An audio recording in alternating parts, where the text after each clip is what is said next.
నాయనా చెల్లికి government job సంబంధం తెచ్చినా. నైనా నువ్వు సూపర్ నైనా, గ్రేట్ నైనా. చెల్లికి గవర్నమెంట్ జాబ్ సంబంధం తెచ్చినావా? నిజమే, కానీ అబ్బాయికి చిన్న సమస్య ఉండదు.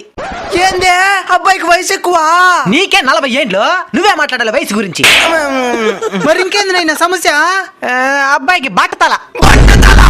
పాపం ఫీల్ అన్నట్టున్నారు. నేను చేసుకుని అబ్బాయి మంచోడమ్మా, ఎలాంటి చెడు అలవాట్లు లేవు. మరి ఇంకెట్ వచ్చింది బట్టలా? అది జీన్స్. అయినా ఊరికే వచ్చేస్తుంటు గవర్నమెంట్ జాబు 24 గంటలు చదవాలా? అలాంటప్పుడు ఇంటికి రాలిపోకుండా ఉంటాయా? గవర్నమెంట్ జాబ్ మాత్రం కావాలా, పొట్ట బట్ట మాత్రం ఉండకూడదు. అయినా మనిషిని మనసును చూడాలి కానీ బట్టని చూసేదే. నేను అబ్బాయినే చేసుకుంటాను. అదిరా మా బంగారు తల్లి అంటే. ఆ పిల్ల బంగారు తల్లి, నువ్వే ముదిరిపోయిన బల్లి అవుతున్నావు. నువ్వు కూడా ఏదో గవర్నమెంట్ జాబ్ ఉండే అమ్మాయిని చూసి పెళ్లి చేసుకునే. గవర్నమెంట్ జాబ్ అమ్మాయి. జాబు లేని అమ్మాయిని జాబు ఉండే అబ్బాయి ఇచ్చి పెళ్లి చేసుకుంటాడు కానీ జాబు లేని అబ్బాయిని అమ్మాయే కాదు, అడగ తినేది కూడా చేసుకోదు.